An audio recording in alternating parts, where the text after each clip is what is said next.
Mari kita bersyukur pada Allah Subhanahu wa taala atas segala limpahan karunia-Nya, atas kudrah dan iradahnya, atas inayah dan hidayah kepada kita semua. Salawat dan salam kepada junjungan kita habibana wa nabiyana Muhammad sallallahu alaihi wasallam, juga kepada keluarga, sahabat, serta siapapun yang mengikuti sunnahnya hingga hari akhir. Mudah-mudahan kita dijadikan umatnya yang mendapatkan syafaatnya nanti di yaumul mahsyar. Mari kita juga berdoa pada Allah Subhanahu wa taala. Semoga pagi hari ini kita diberikan oleh Allah Subhanahu wa taala ilmu pengetahuan dan juga dianugerahkan kepahaman. Saya haturkan terima kasih atas kesempatan ini dan semua yang hadir. Mudah-mudahan terus bertambah. Ini sudah hadir beberapa APP dan Pecap, ya. Dan insya Allah sudah terinformasi tentang program pagi hari ini. Rekan-rekan sekalian yang dirahmati Allah Subhanahu wa taala, memasuki bulan Ramadan, dan mungkin ini Ramadan yang kesekian puluh kalinya untuk kita semua. Wallahu alam berapa Ramadan lagi yang bisa kita nikmati, dan mudah-mudahan kita berdoa. Ini sudah diambang pintu Ramadan ini. Mari kita berdoa seperti yang diajarkan baginda Nabi Muhammad SAW. Allahumma barik lana fi Rajab wa Sya'ban wa ballighna Ramadan.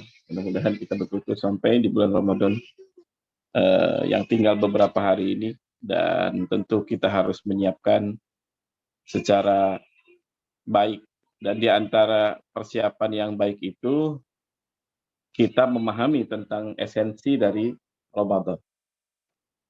Rekan-rekan sekalian, ibaratkan kendaraan mobil itu membutuhkan servis besar yang biasanya terjadi 1 tahun sekali. Kalau mungkin setiap 1.000 kilo, setiap 5.000 kilo itu ada ganti oli, kemudian ada yang beberapa part yang rusak. Nah, biasanya kalau sudah 1 tahun itu mungkin sudah ada ganti timing belt, ganti kaki-kaki, servis macam-macam ya. Seperti itu juga gambaran bulan Ramadan disiapkan oleh Allah Subhanahu wa taala untuk kita. Jadi selama 1 tahun penuh kita menjalani kehidupan dunia ini, mungkin banyak noda-noda kesalahan, kemudian dosa-dosa yang dilakukan, supaya hati kita kembali lagi kepada kefitrahan, balik lagi kepada kesucian. Nah, diperlukan bulan Ramadan untuk servis tersebut, ya, untuk memperbaiki tersebut. Oleh karena itu sekali lagi penting untuk kita sekali lagi memasuki bulan ini tidak seperti kita menghadapi satu musim yang terjadi setiap tahun. Kalau musim durian ya kita siap pesta durian aja. Kalau musim duku, musim rambutan ya siap belanja banyak. Kita sedang menghadapi satu musim yang tidak biasa, yaitu bulan Ramadan.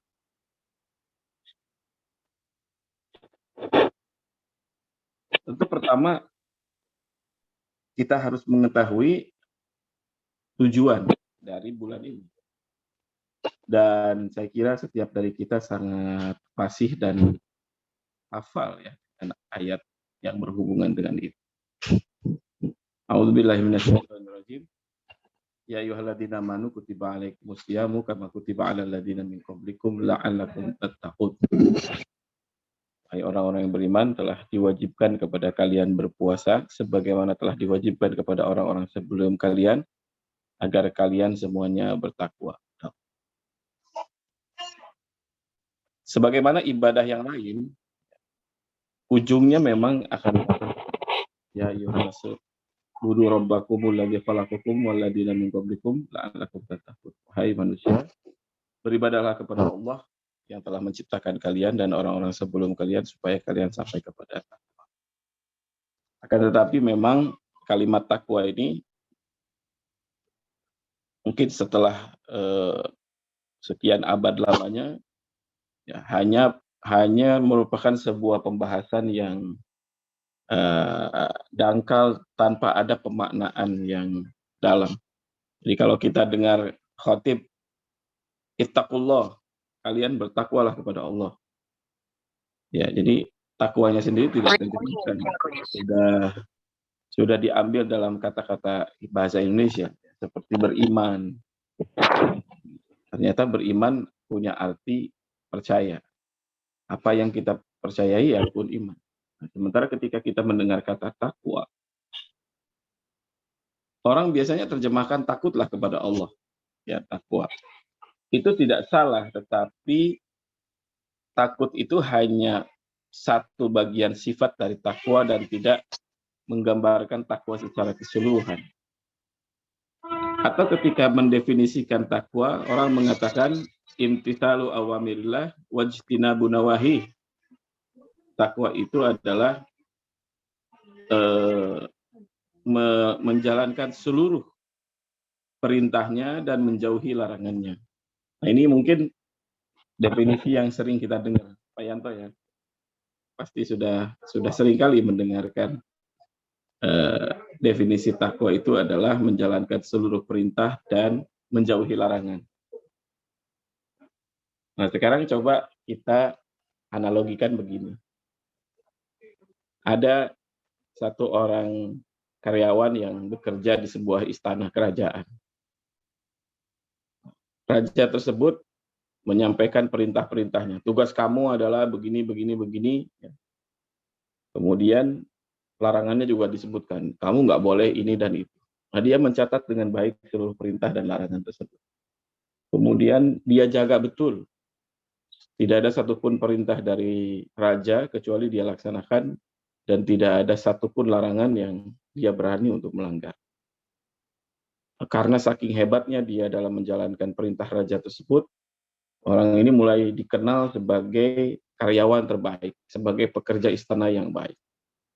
Teman-temannya udah mulai memuji.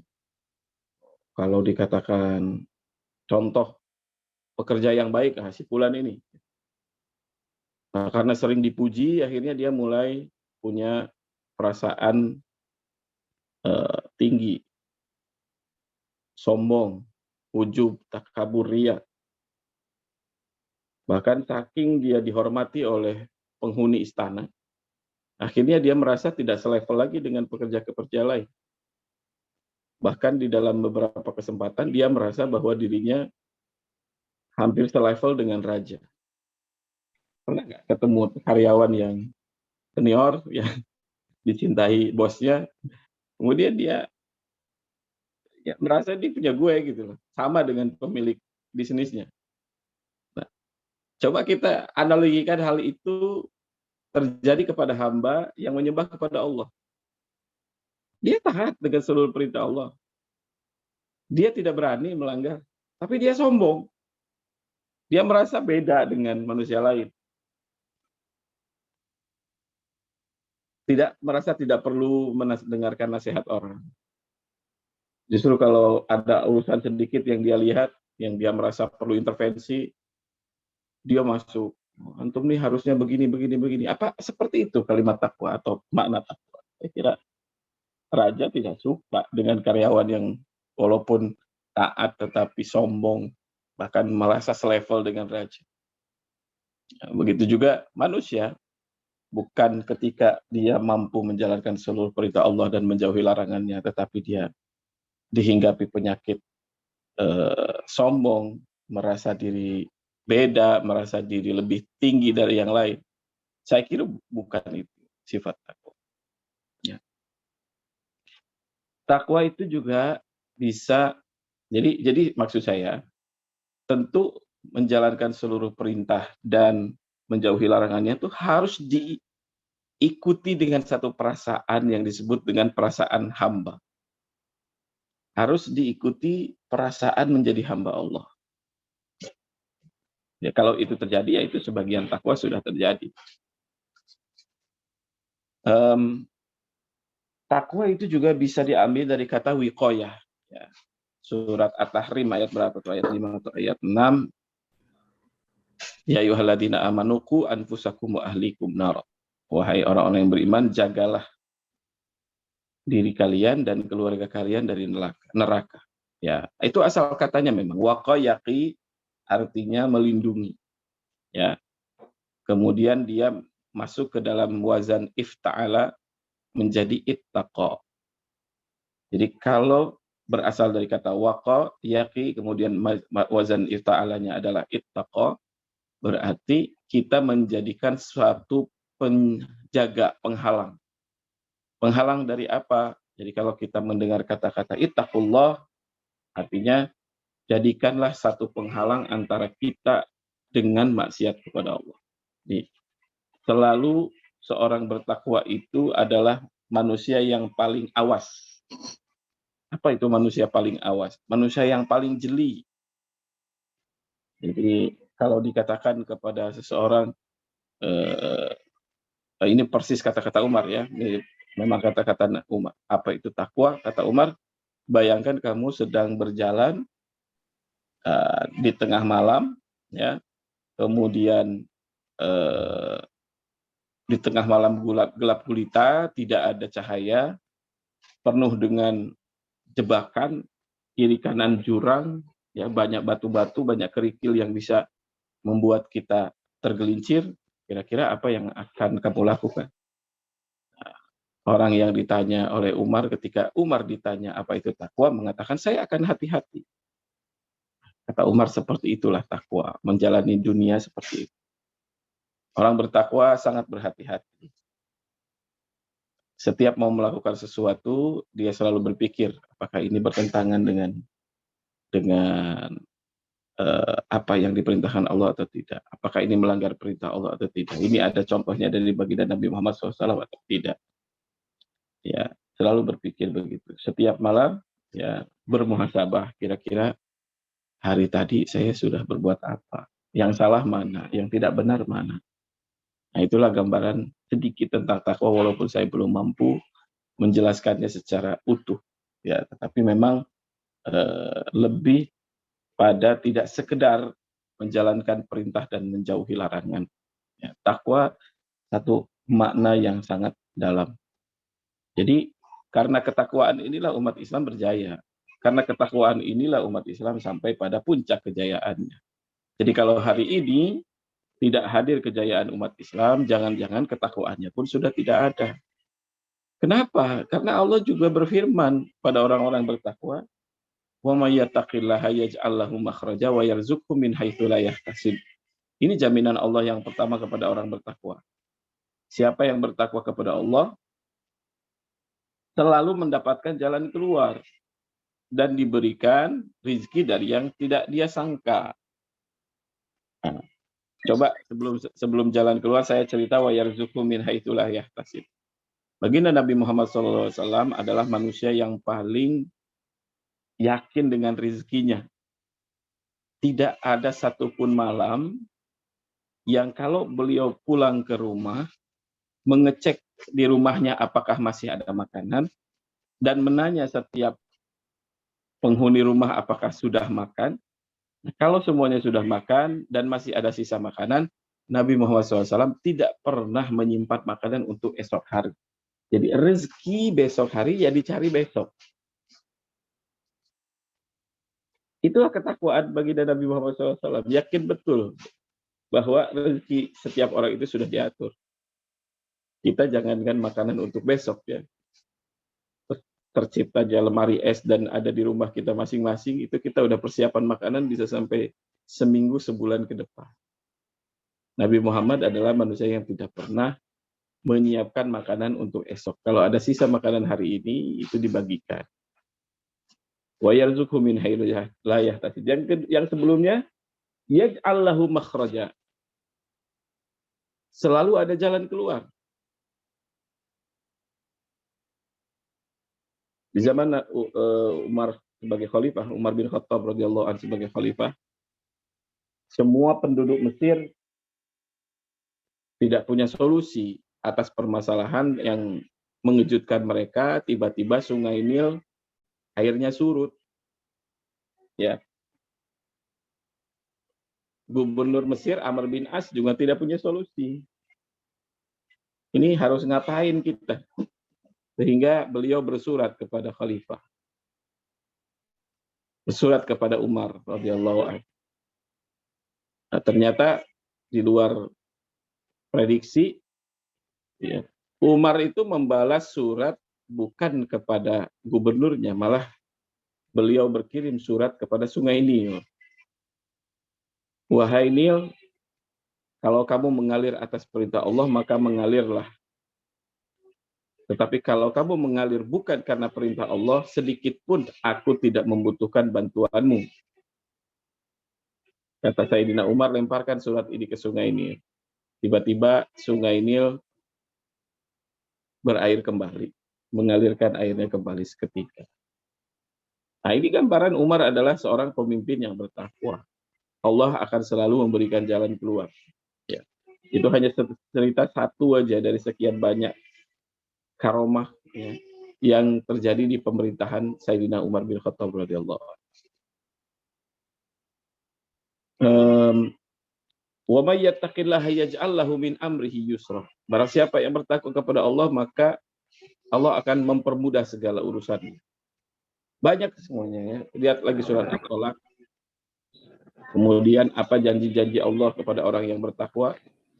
Nah, ternyata memang kalau kita perhatikan, tidak ada jaminan keselamatan di dunia dan akhirat bagi orang Islam. Itu nggak ada.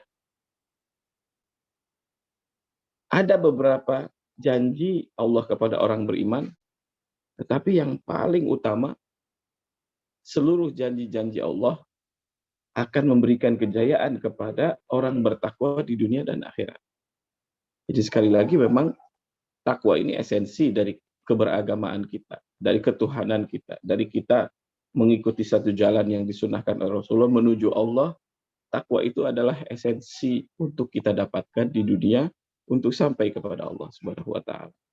Mau selamat di dunia, mau berjaya di dunia, mau selamat di akhirat, mau berjaya di akhirat, itu takwa adalah kuncinya. Maka tidaklah aneh jika takwa ini menjadi perkara yang sangat diwasiatkan oleh baginda Nabi Muhammad SAW, diwasiatkan Allah, diwasiatkan oleh salafus saleh, orang-orang yang baik di zaman salafus saleh, diwasiatkan para ulama.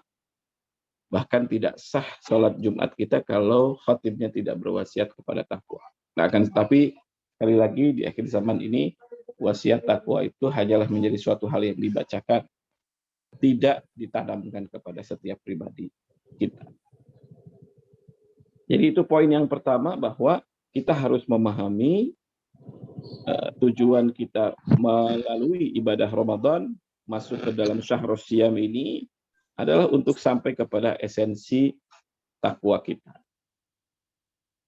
Nah, supaya kita mengukur sejauh mana kita sudah bertakwa kepada Allah, mari kita mengenali minimal sifat-sifat takwa. Sehingga kalau kita mengenali sifat takwa, kita bisa mengukur kita ini sudah sampai mana dalam derajat ketakwaan kita. Ya. Ada 5 utama, ya, sifat takwa, dan ada 5 yang tidak mungkin ada pada orang yang bertakwa. Yang pertama, sifat takwa itu adalah sabar. Ya, ini sifat yang paling mudah seharusnya ada pada seorang bertakwa, tapi memang tidak seperti gambaran pada umumnya sabar itu apa. Untuk sampai kita memahami makna sabar itu dengan sebaik-baiknya, mari kita mengingat lagi bahwa dari 124.000 nabi yang menjadi Rasul 313 Allah pilih, ada 5 nabi dan Rasul yang ulul azmi. Mereka-mereka itu adalah Nabi Nuh, Nabi Ibrahim, Nabi Musa, Nabi Isa, dan Nabi Muhammad SAW. Salawatullah alaihi. Mereka adalah rasul, para nabi, dan rasul yang ulul azmi. Kenapa dikatakan ulul azmi? Kita juga ngerti, paham, sudah dikasih tahu para guru kita. Itu karena mereka manusia yang paling besar ujiannya. Ya. Oleh karena mereka manusia-manusia yang paling besar ujiannya dan paling kuat menghadapi ujian itu, maka mereka disebut manusia yang paling sabar di dunia sehingga mendapatkan gelar ulul azmi. Nah, manusia terbaik yang mendapatkan gelar ulul azmi tentu adalah baginda kita Nabi Muhammad SAW. Sebagai gambaran bagaimana sabarnya Rasulullah, Nabi Muhammad SAW itu tidak pernah menunjukkan wajahnya sedang ada dalam kesulitan. Karena ini esensi sabar. Orang yang sabar, orang mukmin yang punya sifat sabar, adalah orang yang masih merasakan bahwa mungkin di dunia ini dia mendapatkan ujian dan kesulitan dari Allah Subhanahu wa taala, ya. Mendapatkan ujian lah, mendapatkan ujian. Ujian itu kan penting untuk meningkatkan derajat kita di hadapan Allah. Nah, orang yang sabar itu mungkin masih merasakan, ya Allah, berat sekali ujian ini, ya Allah, sulit sekali. Nah, tetapi perasaan merasa sulit itu hanya di hati saja. Di wajahnya tidak pernah terlihat. Nah, ini definisi sabar sebenarnya.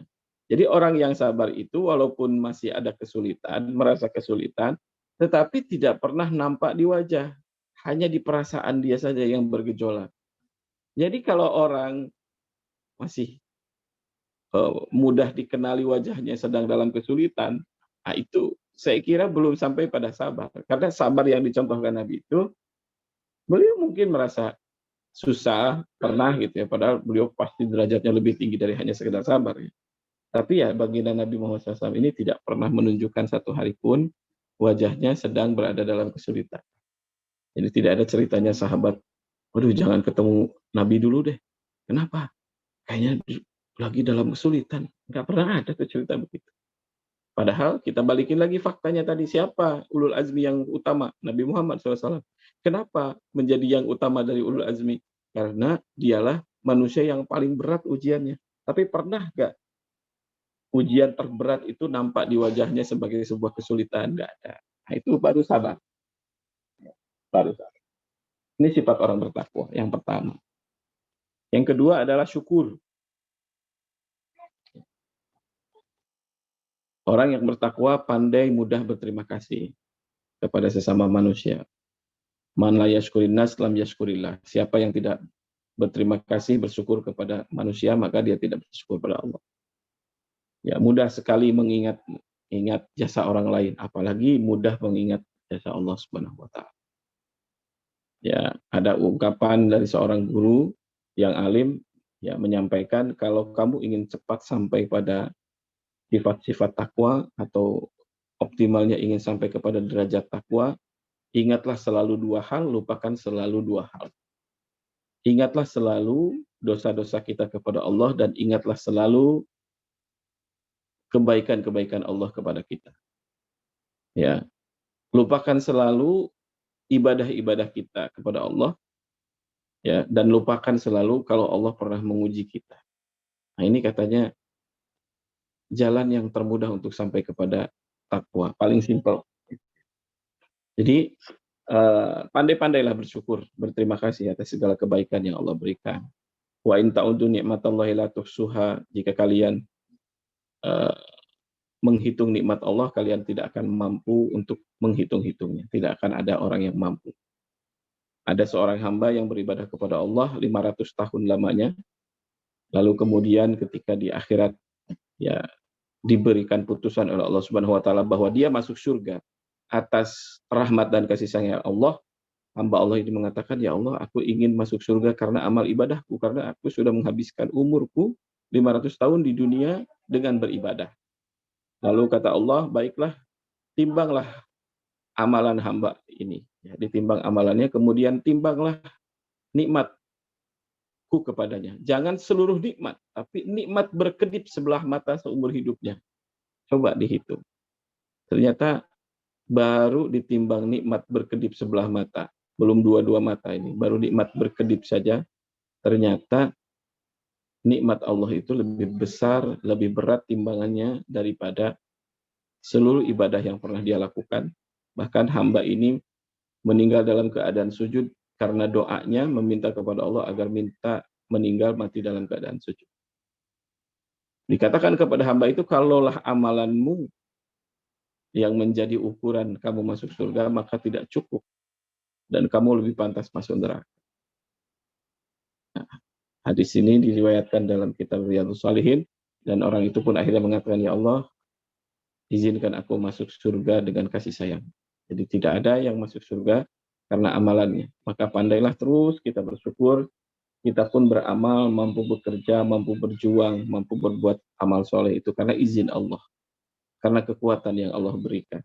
Karena rahmat dan kasih sayangnya, karena taufik yang diberikan kepada kita semua. Yang ketiga itu adalah sifat ridho. Generasi terbaik yang pernah ada dalam kehidupan manusia ini adalah generasi sahabat. Kalau kita perhatikan ternyata titel mereka itu radhiyallahu anhum wa radu an. Allah sudah ridho kepada mereka dan mereka ridho kepada Allah. Mereka adalah generasi manusia yang saling meridhoi antara mereka dengan Tuhan, dan Allah Subhanahu wa taala. Sifat ridho itu bukan sifat ridho itu diperlukan karena memang manusia pasti salah. Manusia pasti berbuat dosa dan salah. Tetapi kalau Allah sudah ridho kepada seseorang, maka dosanya itu sudah tidak dihitung lagi. Ya. Makanya kalau ada orang yang mencoba mengkritisi para sahabat, mencari-cari kesalahannya, ya mungkin akan ketemu, namanya juga manusia. Tetapi kan mereka sebelum mereka wafat, setelah baginda Nabi Muhammad SAW, beberapa saat Nabi Muhammad SAW wafat, mereka sudah turun ayat yang menjelaskan tentang mereka itu adalah golongan manusia yang Allah sudah ridho kepada mereka. Mungkin masih berbuat salah, mungkin masih berbuat satu kesilapan, tetapi Allah Subhanahu wa taala sudah ridho dengan mereka. Sifat ridho ini penting untuk kita munculkan, ya. Apalagi kepada Allah Subhanahu wa taala, kepada sesama teman, kepada pasangan hidup kita. Kalau tidak saling meridhoi, masya Allah, beratnya kita hidup di akhirat nanti, beratnya kita menghadapi timbangan di akhirat nanti. Setiap dari kita akan dihadapkan kepada orang-orang yang pernah kita zolimi, nauzubillah. Ya, mungkin kata hadis itu, seorang datang kepada Allah dengan pahala siamnya, dengan pahala sholatnya, dengan pahala yang bermacam-macam. Merasa besar, bawa amalan-amalan yang besar. Akan tetapi kata Allah, disebutkan dalam hadis, kata Nabi Muhammad SAW disebutkan dalam hadis, orang ini juga membawa beban dosa. Ada orang yang pernah dia sakiti, ada orang yang pernah dia zolimi, ada yang pernah dia ambil haknya. Lalu pada hari itu, semua orang menuntut keadilan di hadapan Allah. Apa yang Allah lakukan untuk menegakkan keadilan di masa itu, pada mahsyar? Allah akan ambil kebaikan orang tadi, diberikan kepada yang menuntutnya. Kalau sudah habis seluruh kebaikannya, masih ada orang-orang yang menuntut itu, maka kesalahan orang yang menuntut akan diambil dan dicampakkan kepada orang yang pernah menzoliminya tadi. Ini hadis tentang muflis, hadis tentang bangkrut. Rasulullah SAW mengatakan, "Hatadruna manil muflis?" Kalian tahu nggak siapa orang yang bangkrut?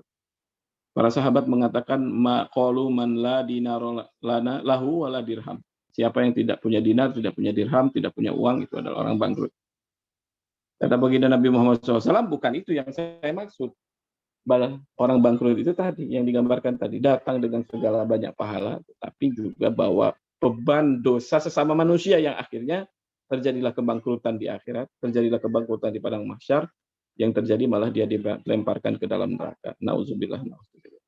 Itulah kalau tidak ada sifat ridho. Bayangkan kalau kita tidak ridho sama istri, istri tidak ridho suami, Anak tidak ridho orang tua, anak tidak ridho orang tua tidak ridho kepada anak. Masya Allah. Bisa terbayang di akhirat saling menyalahkan sesama manusia. Istri mengatakan bahwa dia gagal karena suaminya. Sebaliknya suaminya juga mengatakan, saya ini tidak bisa optimal kepada Allah karena gangguan dari istri saya. Begitu juga anaknya menuntut, dia pun menuntut anaknya. Masya Allah. Itulah kalau kita tidak mampu menghadirkan sifat ridho. Jadi kita bersama dalam satu organisasi, kita bersama dalam kehidupan berumah tangga, sifat saling meridhoi inilah yang harus kita jaga. Sifat saling meridhoi inilah yang harus kita tumbuhkan. Ya, karena kalau sudah berbantah-bantahan di akhirat nanti, tidak ada jalan keluar kecuali seperti yang diceritakan tadi. Yang keempat adalah ikhlas. Ini derajat sifat takwa yang lebih sulit lagi. Karena kalau sabar, syukur, ridho, itu kita masih merasakan, oh ini saya belum sampai. Tetapi kalau ikhlas, tidak bisa kita mengukur kapan kita ikhlas atau tidak. Padahal, tidak ada satupun amal yang akan diterima oleh Allah, kecuali kita sudah ikhlas. Syarat diterima amal itu kita ikut contoh Nabi Muhammad SAW. Ya, yang kedua, yang pertama itu adalah pondasinya harus ikhlas. Jadi kalau tidak ikhlas, itu amalan kita belum diterima. Ya. Mau sehebat apapun, mau sebesar apapun amalan kita. Nah, tantangannya memang kita tidak pernah tahu kapan kita ikhlas atau tidak. Karena sesuatu yang dilafazkan ikhlas, sangat mungkin tidak ikhlas. Saya bantu Pak, insya Allah saya ikhlasnya. Kemungkinan tidak ikhlasnya besar sekali itu. Kenapa? Karena ikhlas itu suatu hal yang Allah terima, Allah nilai. Bukan kita harap orang. Jadi kalau kita sampaikan kepada orang, saya bantu dia dengan ikhlas, ya berarti belum ikhlas. Gitu. Surat Al-Ikhlas yang hanya 4 ayat, tidak ada kata-kata ikhlas. Ya. Nah, ikhlas perkara yang sulit, tetapi seumur hidup harus kita perjuangkan untuk sampai kepada sifat ikhlas ini. Ya, mungkin saja kita dianugerahkan satu momen keikhlasan, tapi itu sudah sangat luar biasa dan bisa menjadi penyelamat kita di hadapan Allah. Ya, kembali saya kisahkan seorang waliullah Imam Ghazali, ya, yang beberapa saat setelah kewafatannya seorang muridnya bermimpi bertemu dengan gurunya, yaitu Imam Ghazali. Dalam mimpinya itu dia melihat gurunya sedang berada di dalam taman yang sangat indah, dan perkiraan dia ini itulah surga Allah kepada gurunya Imam Ghazali tadi. Sehingga sang murid pun berkata, wahai guru, inilah balasan Allah kepada engkau, ya. Kata Imam Ghazali, atas segala karyamu di dunia, engkau penulis buku yang produktif, ya, engkau punya berbagai macam karya yang luar biasa, punya banyak pengikut. Inikah balasan Allah itu? Kata Imam Ghazali dalam mimpi muridnya tersebut, wahai anakku, bukan karena itu semua. Ternyata ada satu momen dalam hidupnya ketika dia menulis buku, ya, dia adalah seorang penulis aktif, ya, dia sedang menulis buku itu, tiba-tiba seekor lalat hinggap di pena yang sedang dia pakai untuk menulis. Nah, dia tunggu sampai lalat terbang daripada dia celupkan penanya itu untuk menulis kembali. Ternyata itulah amalan yang saat itu tidak ada motivasi apapun kecuali ridho Allah. Ya karena amalan sepele tidak ada yang lihat, tidak ada yang tahu. Kata Imam Ghazali, itulah amalan yang ternyata ada ikhlasnya. Sehingga saya diberi pahala itu. Kalau amalan-amalan yang besar, ya mau haji, kita ada walimah hajinya, walimah safar. Mau umroh, kita update di sosial media. Gimana mau ikhlas? Cekrek-cekrek, nampang di sosial media. Gimana mau ikhlas kita umumkan amalan kita? Makanya kata Rasulullah, jangan pernah sepelekan amalan yang mungkin orang anggap tidak ada impact-nya. Kita keluar rumah, kita lihat batu di tengah jalan bisa mencelakakan orang, ambil, lempar. Ya mungkin amalan-amalan seperti itu ternyata yang akan menyelamatkan, karena tidak ada motivasi apapun, tidak ada yang lihat, kecuali kita berharap ridho Allah. Atau hadis yang masyhur tentang seorang penzina yang masuk surga karena memberi makan, memberi minum seekor anjing yang kehausan. Profesinya seorang penzina, satu kali zina dosa besar, ini profesi seorang penzina. Dia masuk surga karena menolong seekor anjing yang kehausan. Mengambil air dengan sepatu yang dia gunakan sehingga membuat dia tergelincir, jatuh, mati. Tidak ada yang tahu amalan itu kecuali Allah. Ada dorongan rasa bahwa itu hanya dia lakukan untuk Allah. Allah ridho dengan amalan itu, maka terhapuslah seluruh dosa selama hidupnya dan dia masuk surga karena satu amalan ikhlas yang terjadi beberapa saat sebelum dia meninggal. Ini amalan ikhlas hebat banget. Kalau sudah sampai pada derajat ikhlas itu luar biasa. Tetapi memang sayangnya, tantangannya kita tidak pernah tahu. Kita hanya mengusahakan untuk ikhlas. Masalah ikhlas atau tidak itu Allah Subhanahu wa taala yang mengaturnya, yang menerima atau tidaknya. Bahkan malaikat pun tidak tahu amalan kita ikhlas atau tidak. Mereka hanya mencatatkan dan melaporkan kepada Allah. Bahkan dalam satu hadis kata Allah, kalian hamba-hambaku bisa ditipu oleh manusia, tapi aku adalah zat yang maha mengetahui isi hati manusia. Ya, tidak mungkin Allah bisa ditipu dengan amalan seorang. Jadi kenapa lawannya ikhlas, yaitu ria, itu dosa besar? Yaitu karena orang itu berusaha menipu Allah. Seolah-olah ingin menunjukkan bahwa dia berbuat kebaikan untuk Allah, ternyata diperuntukkan untuk mendapatkan perhatian hambanya. Nah, ini memang usaha menipu Allah atau ria ini menjadi dosa besar yang merupakan lawannya dari ikhlas. Nah, yang terakhir, sifat orang bertakwa itu adil. Memang ada sifat yang lain, qanaah, tawadu, itu merupakan buah-buah sifat dari 5 ini juga. Tapi yang intinya yang 5 ini. Nah, adil ini perkara yang lebih sulit daripada ikhlas. Jadi kalau kita tadi gambarkan ikhlas sulitnya kayak apa, apalagi adil, lebih sulit lagi. Ya, karena adil itu menyatukan seluruh sifat tadi. Makanya pemimpin yang adil itu di padang mahsyar tidak merasa panas, di mana yang lain tenggelam dalam dosa-dosanya. Pemimpin yang adil merasakan kesejukan, karena memang jarang sekali menjadi pemimpin yang adil. Ya, bahkan Allah Subhanahu wa taala menafikan sifat adil dari setiap manusia. Kalian tidak akan mampu berbuat adil walaupun kalian menginginkan. Ya. Jadi adil itu harus kita upayakan juga.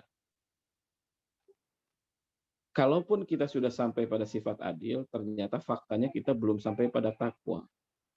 Baru dekat kepada takwa. Jadi sifat yang paling dekat kepada takwa itu adil. I'dilu huwa aqrabu littaqwa. Berbuat adillah kalian karena itu semuanya lebih dekat kepada ketakwaan. Belum sampai pada takwa. Bayangkan kalau betul-betul sampai kepada takwa, perubahan-perubahan apa yang terjadi pada diri kita, pada negara kita, pada masyarakat kita, pada kehidupan kita. Banyak sekali yang akan berubah kalau ketakwaan hadir lagi di abadi. Akan tetapi karena mungkin ketakwaan menjadi satu bahasan yang jarang diperhatikan. Kalaupun dibahas hanya yang bukan esensinya saja, ya ketakwaan belum hadir lagi sehingga kejayaan pun belum ada lagi di tengah-tengah kita. Nah, itu sifat-sifat takwa. Yang lawan-lawannya itu adalah sombong, ya, kemudian bakhil, kemudian tadi saya ini kan ria, ya.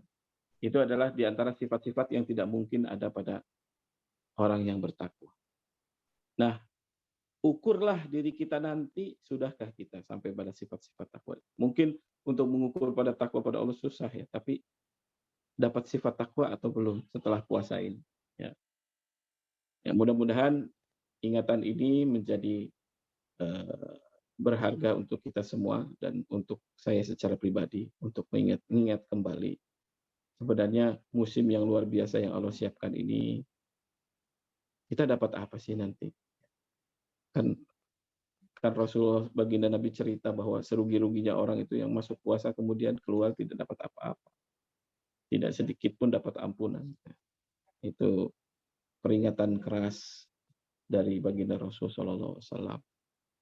Berapa kali Ramadan lagi yang akan diberikan, tapi jangan sampai setiap tahun hanya menjadi musim ibadah saja, tetapi kita tidak memahami sebenarnya tujuannya kemana, untuk apa. Wallahu a'lam bishawab.